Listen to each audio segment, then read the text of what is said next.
الله الرحمن الرحيم، والصلاة والسلام على أشرف المرسلين سيدنا محمد عليه أفضل الصلاة والسلام. ازيكم حبايبي؟ عاملين ايه؟ وحشتوني جدا. النهارده باذن الله هنعمل مع بعض صدر ديك رومي روستو في الفرن. انا جايبه صدر ديك رومي كامله، ما شاء الله حوالي كده كيلو ونص. هنبدا ان احنا نحضرها مع بعض. طبعا انت قبل ما تبداي تحضريها هتعملي ايه؟ هتغسليها بالدقيق وليمون، وتغسليها كويس قوي وتدعكيهم وتسيبيها ربع ساعه في الدقيق بالليمون. وبعد كده هتاخديها تشطفيها شطفه كويسه وتبداي تحضري لها محلول النقع. محلول النقع اللي هو نص كوبايه ملح على نص كوبايه سكر، وهتعصري عليه ليمون وتحطي ورقتين لورا وواحدتين كده من الفلفل الاسمر الحصى، وهتحطيهم وتقلبيهم كويس وتنقعي فيهم الصدر بتاع الديك الرومي من 3 ل 4 ساعات، يعني عشان يشيل الزفره بتاعته خالص ويبقى ريحته حلوه. بعد كده هتاخديه تشطفيه وتحطيه في المصفى لحد ما يتصفى ويبقى بالشكل ده معانا. هنبدا دلوقتي نحضر له تتبيله. انا طبعا هلفه بطباره وهظبط له طبعا كده خضار، وهظبط له كده فرشه حلوه عشان نحطه عليها في الصينيه. بس عشان اطعم اللحمه بتاعتي هنقعه في ميه ببصل لمده مثلا ساعه كده ولا ساعتين، ياخد برضو اللحمه نفسها تاخد من الطعم، علشان يبقى اللحمه نفسها متشربه، ما يبقاش بس تتبيله من بره وخلاص. تعالوا دلوقتي نبشر بصلايه وطماطمايه، وهاخد نص ليمونه وفصين توم. هي دي كل الحاجات اللي انا هحطها. دي تتبيله مؤقته. تمام. هبشر بقى البصله، ابشر كمان عليهم حبايه الطماطم، ابشر كمان فصين توم، فصين توم بس عشان يدي طعم حلو كده ويطعم اللحمه بتاعتي، ما نكترش يعني. هعصر عليهم نص ليمونه، نص بس. تمام. هعصر كده. هحط عليهم شويه ملح، وهحط عليهم حوالي نص معلقه صغيره من الفلفل الاسمر. ملح وفلفل بس، مش عايزه احط توابل كتير تغير لي الطعم الرومي. تمام. هدعكهم كده مع بعض شويه بالشكل ده كده. هسيبهم دقيقتين علشان ينزلوا الميه بتاعتهم، لان الميه دي هي اللي انا هصفيها، فعايزه اكبر كميه من الميه. كده انا صفيت البصل والطماطم من الميه خالص وخرجت منهم. شايفين كميه ميه قد ايه؟ دلوقتي هاخد بقى صدره الديك الرومي واحطها في الميه دي. انتي برضو لو عندك وقت ممكن تسيبيها اكتر من ساعتين. هنسيبها كده على الناحيه دي وشويه كده نيجي نقلبها علشان برضو تتشرب من الناحيه التانيه بالشكل ده كده. هجيب دباره بالشكل ده كده. الدباره دي بتبقى موجوده في السوبر ماركت او عند بتوع العلاف مثلا. هجيبها وهبدا ان انا اربط بيها الديك الرومي الصدره. عايزه اوريكم بس الصدر من ورا بيبقى فيها اللحم ده اللي هو الحته مش بتبقى ماسكه على بعضها، فانا عايزه الفه بالشكل ده كده. همسكه واروح تانياه بحيث ان هو يبقى عامل زي الرول. تمام كده. ونرجع نقلبه تاني علشان نشوف هنلفه مع بعض ازاي بالدباره. وهبدا بقى اجيب الدباره. تمام. وهمسكها هربط كده.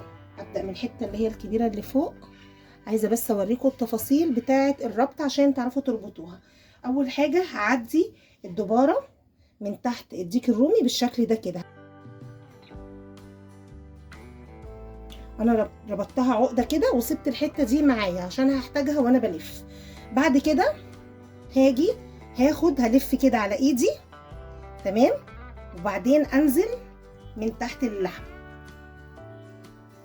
كده وابدا ان انا اشدها بالشكل ده. بعد كده هروح لفها على ايدي تاني، اروح نازله باللفه دي من تحت اللحمه ومدخلاها جوه الدايره اللي انا عملتها. هفضل بقى اعمل دواير بالشكل ده كده واخدها من تحت اللحمه والف. وبعد ما الفها اروح شديها. لازم كمان من تحت تبقى مربوطه معايا، وابقى واخده ان بالي ان كل القطع بتاعه اللحمه اللي من تحت دي داخله جوه الدباره. هبدأ اخد كده بقى اخر واحدة اشدها جامد كده، وبعدين اروح ربطها ربطة علشان ما تفكش معايا. وبعدين هروح لفة الدبارة دي من تحت واروح ربطة مع الطرف الاولاني اللي انا سايباه من فوق. تمام. عشان كلها تبقى ممسوكة في بعض حتة واحدة كده. هربطهم بقى مع بعض كويس بالشكل ده كده. بقى معانا الصدر متربطة اهي بالدبارة. وزي الفل. الحته الزياده دي بقى هروح ماسكاها قطعاها كده، ملهاش لازمه. تمام. وبكده بقى الصدره بتاعت الديك الرومي متربطه كده معانا. دلوقتي بعد ما ربطت الصدر الرومي بالشكل ده كده، هجيب معايا هنا جزر. شايفين انا مقطعه الجزر صغير ازاي، وكمان هجيب فصوص توم سليمه يعني مش هقطعها، وهبدا ان انا اعمل نغزات كده هنا بسيطه كده لجوه خلاص، واحط فيها جزر نغزه كمان، واحط فيها توم كده. شايفين ما بقاش حته ظاهر. هبدا ان انا برضو احط شويه الكميه اللي معايا دول، بس تبقى بسكينه رفيعه يعني، وانتي بتنغزي فيها السكينه يبقى بوزها رفيع علشان ما تفتحيش فتحه كبيره وتبوظ الشكل. كده انا حطيت شويه جزر كده وشويه الثوم بين الشقوق بتاعه الديك الرومي. دلوقتي يا حبايبي بعد ما ربطنا الصدر بالشكل ده، هبدا اجيب على ايدي كده شويه ملح وفلفل، وابدا ان انا ادعك بيهم الصدره كده، ومن على الناحيه التانيه برضو رشرش عليها كده الملح مع الفلفل.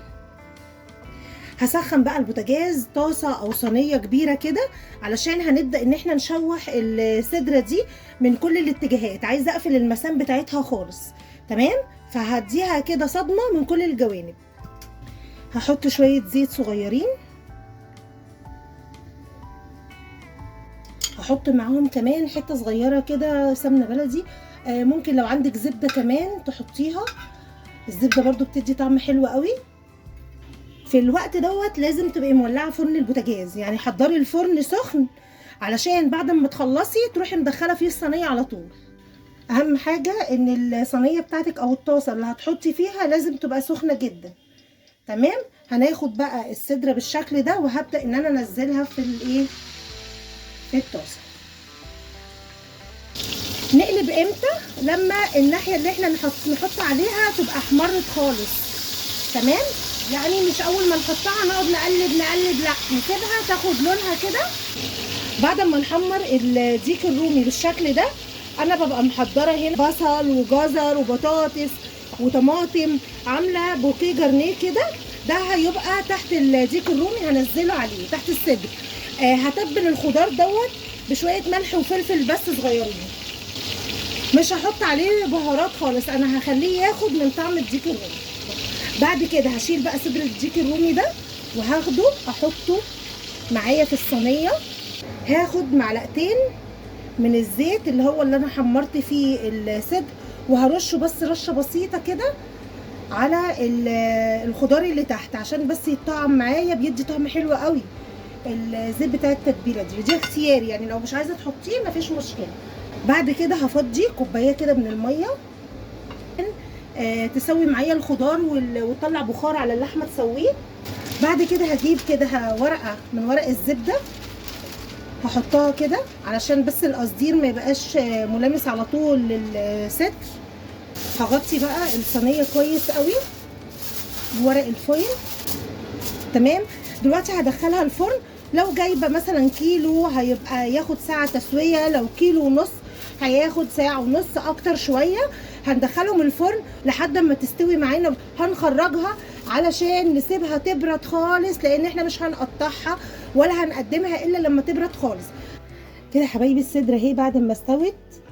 شايفين؟ طبعا انا بعرف ازاي انها استوت وهي في الفرن. بدخل جواها كده سكينه والاقيها بتقطع معايا بسهوله وبتخش كده بسهوله وما بتنزلش ميه، يبقى هي كده استوت وبقت زي الفل. بصوا بقى جمال الصوص، البطاطس دايبه والخضار بتاعها بصراحه بيبقى تحفه. اول حاجه لازم نقطع الدباره ولازم نسيبها تبرد.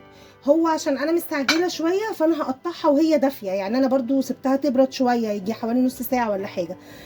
الافضل ان انت ممكن تعمليها قبلها بيوم وتحطيها في التلاجة عادي وتطلعيها تاني يوم تبداي ان انت تقدميها، بتبقى روعه. تمام. دلوقتي هقطعها معاكم تمام بالشكل ده، وهي زي ما انتم شايفين كده سخنه، عشان كده انا بقدمها عشان مستعجله. وخلوها تبرد خالص وبعدين قطعوها هتطلع معاكم تحفه. بالشكل ده كده يا حبايبي، بجد شكله حلو جدا وشكله يشرف. اعمليه بقى جنب رز بسمتي، جنب محشي زي ما انا عاملاه كده. تعالوا بقى نشوف كده حته من تسويه الديك الرومي. بصوا بصراحه عامله ازاي، شايفين مهريه ازاي، جميله جدا، هتعجبكم ان شاء الله. اعملوه بالطريقه دي. اتمنى حبايبي الفيديو النهارده يكون عجبكم. يا ريت ما تنسوش اللايك، واللي لسه ما اشتركش في القناه يا ريت يعمل سبسكرايب ويفعل الجرس على الكل علشان يوصلوا مننا دايما كل جديد. وتتابعوا الفيديو مع اصحابكم وحبايبكم عشان الكل يستفيد. وشكرا جدا على متابعتكم حبايبي، ومع الف سلامه.